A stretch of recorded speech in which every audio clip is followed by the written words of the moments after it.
శ్రీరామజయ అందరికి కూడా ఒక సమాజంలో కొన్ని మూఢనమ్మకాల అవి పాతుకుపోయాయి.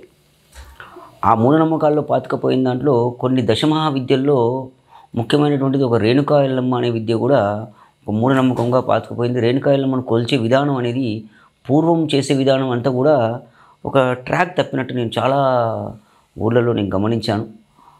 ఈ వీడియో చేసే కంటే ముందు నేను చాలా వారితో మాట్లాడాను. ఇంకా కొన్ని వేరే ఛానల్స్లో కూడా నేను ఈ రేణుకా ఎల్లమ్మకు సంబంధించినటువంటి వీడియోస్ కూడా చేశాను. దాన్ని చాలామంది చూశారు, చాలామంది కాల్స్ కూడా చేశారు. వారికి ఉన్నటువంటి డౌట్స్ అంటే వారికి ఉన్నటువంటి సందేశాలన్నీ కూడా వాళ్ళు తీర్చుకోవడం జరిగింది. అయితే చాలామంది కూడా రేణుకా ఎల్లమ్మ అంటే ఇలా ఉంటుందా? అయితే ఈ ఛానల్ వాళ్ళు కూడా ఈ రేణుకా ఎల్లమ్మకు సంబంధించినటువంటిది అసలు ఏమిటి అని తెలుసుకోవడానికి చెప్పండి గురువుగారు, మా ఛానల్ వ్యూవర్స్ కూడా ఇది రేణుకా ఎల్లమ్మ వెళ్తుందని. సరే, ఇప్పుడు రేణుకా ఎల్లమ్మ అంటే మీకు ఇంతకుముందు చెప్పినట్టుగానే దక్షిణాచారము, వామాచారము, కోలాచారం అని 3 ఆచారాలు ఉంటాయి. కానీ దక్షిణాచారం అంటే కుడి చేత్తో చేశారంటే మీరు కుడి చేత్తో హారతి ఇస్తారు, పూలు వేస్తారు, కుంకుమ వేస్తారు, ఇట్లాంటివి ఊగరబత్తులు ఇట్లాంటివన్నీ కూడా ఏం చేస్తారు మీరు ఆ యొక్క దట్ ఈస్ కాల్డ్ దక్షిణాచారం. అంటే వినాయకునికి, ఆంజనేయ స్వామికి కానీ, వెంకటేశ్వర స్వామికి కానీ, లక్ష్మణ్ ఇట్లాంటివి కొన్ని ఉంటాయి కదా, అట్లాంటివి.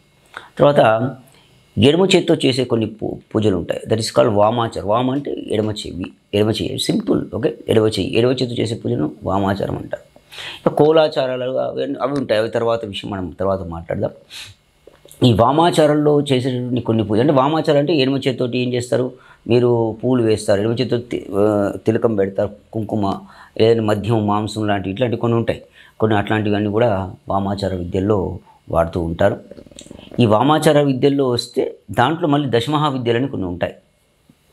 ఈ దశమహావిద్యల్లో వచ్చేటటువంటి ఆ యొక్క అమ్మవారే రేణుకా ఎల్లమ్మ అమ్మవారని మనము దీన్ని పరిగణలోకి తీసుకోవాలి. ఇప్పుడు దశమహావిద్యలు ఏముంటాయి అంటే, ఫర్ ఎగ్జాంపుల్ మీకు తెలిసిన శ్రీ కాళి అని, తార అని, త్రిపుర సుందరి అని, శ్రీ భువనేశ్వరి అని, లేదంటే మన శ్రీ కమల అని, రేణుకా ఎల్లమ్మ అంటే చిన్నమస్తదేవి రేణుకా ఎల్లమ్మ అని, తర్వాత మనకు ఈ త్రిపుర సుందరి దేవి కానీ, మాతాంగి, అర్థమవుతుందా? ఇవన్నీ కూడా మనకు ఈ యొక్క దశమహావిద్యల్లో వస్తూ ఉంటాయి. ఈ దశమహావిద్యలను మీకు అర్థమయ్యేలా చెప్తున్నాను. ఈ దశమహావిద్యను ఎలా వాడదని మనకు ఏదన్నా జ్వరం లేకపోతే మనకు ఏదైనా ఒక ప్రాబ్లం వచ్చింది, శరీరానికి సంబంధించిన ఒక ప్రాబ్లం వచ్చింది అంటే లైక్ ఏదో ఒకటి గ్యాస్ట్రిక్ ట్రబుల్ వచ్చేసింది అనుకుందాం. గ్యాస్ట్రిక్ ట్రబుల్ వస్తే అప్పుడు ఏం చేస్తాం మనం ఒక హోమియోపతిని వాడతాం. కొంచెం స్లో అండ్ స్టడీగా విన్స్ ద రేస్ లాగా, అంటే దక్షిణాచార పద్ధతిలో అది దానికి రిజల్ట్ ఇస్తూ ఉంటుంది. అదే మనం ఆయుర్వేదం వాడతాం కొంచెం ఏంటంటే కొంచెం దానికన్నా కొంచెం ఫాస్ట్గా రికవర్ చేస్తూ ఉంటుంది. అదేవిధంగా మనము ఇంకా ఇమ్మీడియట్ రిఫర్ అంటే మన పెంటాప్రోజాల్ అని కొన్ని కాంబినేషన్స్ ఇస్తూ ఉంటారు డాక్టర్స్. ఓమోప్రోజాల్, పెంటాప్రోజాల్, డోమోప్రోజాల్ ఇట్లాంటి కొన్ని కాంబినేషన్స్ కూడుకున్నట్టు కొన్ని ట్యాబ్లెట్స్ అనేవి మార్కెట్లో ఉన్నాయి. అట్లాంటి ట్యాబ్లెట్స్ మనకి ఇస్తూ ఉంటారు. అవి ఏంగానే కాస్త మనకి హైపర్ ఎసిడిటీ కానీ ఇట్లాంటివి తగ్గుతూ ఉంటాయి. అంటే ఇది ఇమ్మీడియట్ రిలీఫ్ అనేది ఒకటి ఇస్తూ ఉంటుంది. అట్లాగే శాస్త్రంలో కూడా ఇమ్మీడియట్ రిలీఫ్స్ కావడానికి ఈ యొక్క దశమహావిద్యలు అంటే వామాచార విద్యలను, కోలాచార విద్యలను వాడుతూ ఉంటారు.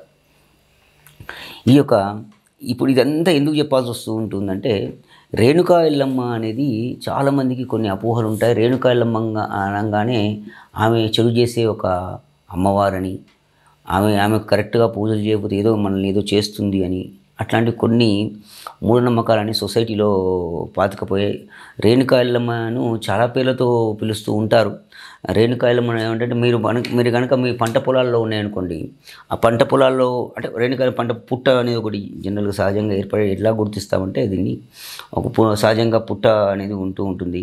కొన్ని తెలంగాణ పొలాల్లో ఏం చేస్తారంటే పైన వీళ్ళు ఒక గురువులాగా పెట్టుకుంటారు, అంటే దాన్ని ఒక చిన్న కుండలాగా పెట్టుకుంటారు. దాన్ని పెట్టుకొని పైన మన గవ్వలతో చేసినటువంటి ఒక కొరడా లాంటిది ఒకటి పెట్టుకుంటారు, ఇంటికి వేలాడదీసి. చాలామందికి పూర్వీకులు ఇలా ఉంటాయని వాళ్ళకి తెలియదు. ఇప్పుడు ఏదో రేణుకా ఎల్లమ్మ అంటూ ఉన్నాం, కానీ ఇవన్నీ రేణుకా ఎల్లమ్మ యొక్క ఆయుధాలు, శక్తులు. సో అట్లాంటివి పెడుతూ ఉంటారు. లేదా కొంతమంది ఏం చేస్తారంటే ఫోటోను రేణుకా ఎల్లమ్మ తల్లికి యాక్చువల్గా ఆ ఫోటో కూడా నేను చెప్తాను ఇలా. ఇప్పుడు చాలామంది ఏముంది రేణుకా ఎల్లమ్మ వెనుక ఒక నాగుపాము స్వరూపంతో చేసినటువంటి కొన్ని విగ్రహాలు కూడా చేస్తూ ఉన్నారు. అలాంటివన్నా కూడా రేణుకా ఎల్లమ్మ ఒక విగ్రహం ఎలా ఉంటుంది, వెనుక బాణాలు ఉంటాయి. ఆ బాణాలు ఎందుకు ఉంటాయో కూడా మనం ఈ తర్వాత వీడియోస్ మనం చూద్దాం. అలాంటివి రేణుకా ఎల్లమ్మను చూసేటువంటి విధానం కానీ, అదేవిధంగా మీరు ఫర్ ఎగ్జాంపుల్ బ్రాహ్మణులు కూడా కొంతమంది కొలుస్తూ ఉంటారు. అంటే నైవేద్యాల ప్రకారం కొన్ని ఏరియాలో నేను చూశాను, నేను వెళ్ళి గమనించాను. కొంతమంది నేను చెప్పాను కూడా ఊళ్ళో పెద్దలకు, ఏమయ్యా ఈ ఆటలు కోసుడు ఈ సంప్రదాయం లేదయ్యా, మాకు వెనకటి నుంచి సంప్రదాయం. అయితే ఆ రేణుకా ఎల్లమ్మతో ఉండే ఆహారం అనేది ఆ విధంగా నాన్ వెజ్ రూపంలో ఇచ్చే గొర్రెలను కోయడం ఇట్లాంటివన్నీ కూడా దానికి ఒక పద్ధతి ఉంటుంది. అంటే రేణుకా ఎల్లమ్మను ఇంతకుముందు చెప్పాను 2 రకాలుగా వాడుకోవచ్చు. మంచి శాంతానికి అంటే శక్తిని పెంపొందించుకోవడానికి వాడేది ఒక పద్ధతి. రెండవది శత్రువులను నాశనం చేయాలన్నా, శత్రువులను ఎవరినైనా ఇబ్బంది పెట్టాలన్నా రేణుకా ఎల్లమ్మ తల్లి ఇంకొక కోణం ఉంటుంది. మీరు ఈ మధ్యకాలంలో పొలిమేర 1 పొలిమేర అని సినిమా తీశారు.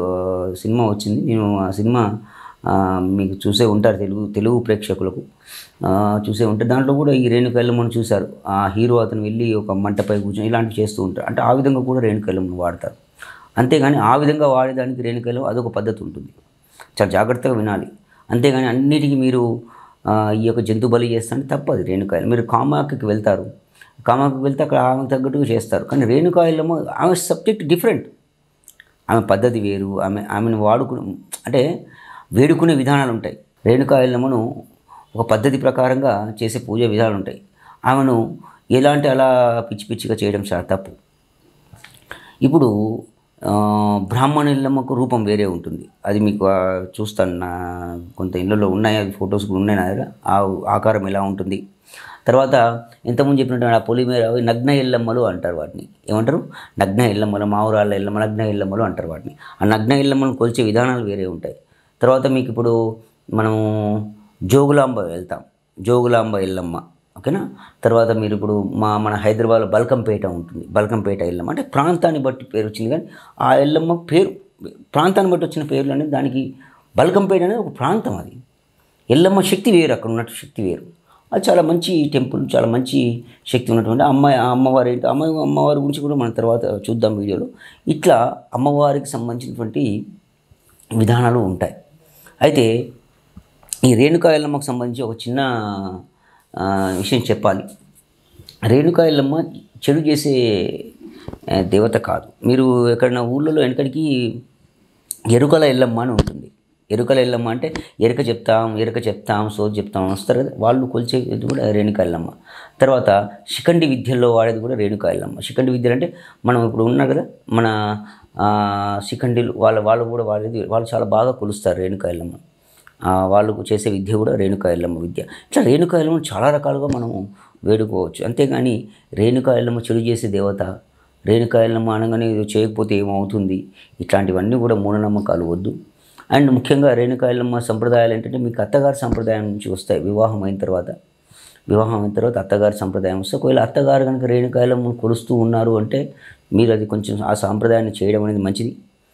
కొంతమందికి నాటకపోయే రేణుకా ఎల్లమ్మ కరెక్ట్ చేయలేకపోవడం, మాకు ఈ విధంగా ఏర్పడుతుంది, మాకు ఏ పని ముందరికి అవ్వట్లేదు, మాకు అసలు ఏది కలిసి రావట్లేదు, డబ్బులు ముఖ్యంగా ఇట్లా అవుతుంది స్వామి, ఆరోగ్యాలు ఇట్లా అవుతున్నాయని అని అనుకుంటూ ఉంటారు.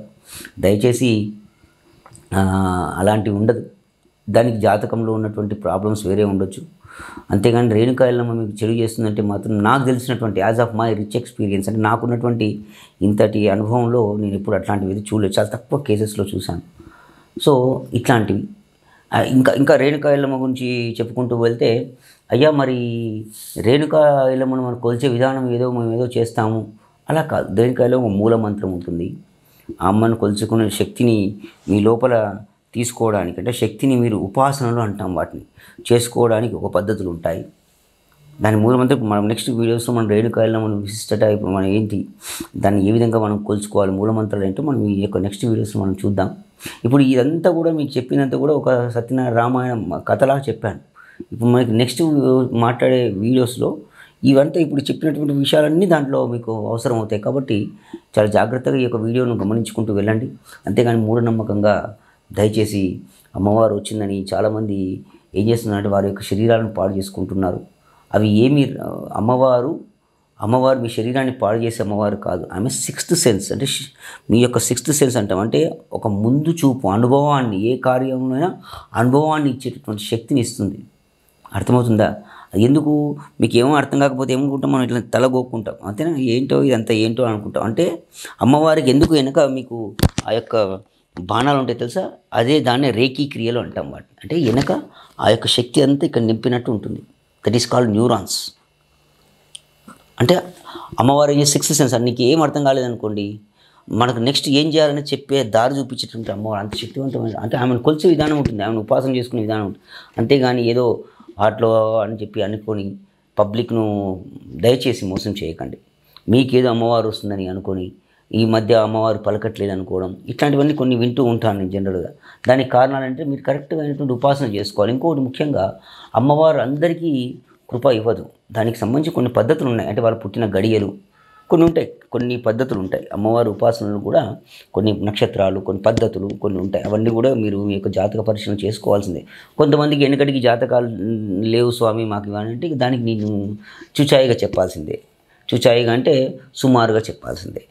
ఈ మధ్యకాలంలో నేను తరచుగా నాకు వచ్చే ఫోన్ కాల్స్, గురుగారు నాకు ఇట్లా అమ్మవారు వచ్చేది, నేను చెప్పేది ఈ మధ్యకాలం అసలు నాకు అమ్మవారు పలకట్లేదు, అసలు నాకేం అర్థం అవ్వట్లేదు అని. దానికి కారణాలు ఏంటంటే మీరు కొలిచే విధానాలు ఉంటాయి. అమ్మవారిని కొలిచే విధానం ఉంటాయి. ఎలా అంటే అలా ఏదో నోటికి వచ్చినట్టు అని అట్లా కాదు. ఇది ఎలా అవుతుంది, సమాజంలో ఒక మూఢనమ్మకంగా నాటకపోయిందండి. నేను చాలామంది మీరు నేను ఎలా అంటే మీకు ఎలా చెప్పాలంటే, నేను వేరే క్రితం ఛానల్స్ చేశాను. చాలామందికి నేను ఎడ్యుకేట్ చేశాను, నాకున్న టైం రీత్యా ఎడ్యుకేట్ చేశాను. సో ఈ వీడియో చేయడానికి కారణం కూడా ఆ క్వశ్చన్స్ అన్నిటికి కూడా ఒక రూపకల్పన చేయడం కోసం ప్రయత్నం చేస్తున్నాను. ఈ క్వశ్చన్స్ నేను ఇప్పుడు చేసిన వీడియోలో అన్ని పాయింట్స్ అన్నీ కూడా కలగాపులగంగా ఉంటాయి. కానీ ప్రతి ఒక్క పాయింట్ మీకు చూడడం ఎక్కడో ఎవరికో ఆ పాయింట్ అనేది మీకు తగులుతూ ఉంటుంది. కాబట్టి ఈ యొక్క నెక్స్ట్ వీడియోలో మనం ఏం చేద్దాం, రేణుకా ఎల్లమ్మ అంటే ఏమిటి, విశిష్టత ఏంటి, రేణుకా ఎల్లమ్మ అనేది ఏ విధంగా కొలవాలి అనేది మనం నెక్స్ట్ వీడియోలో మనం చూద్దాం. శ్రీరామ జయం.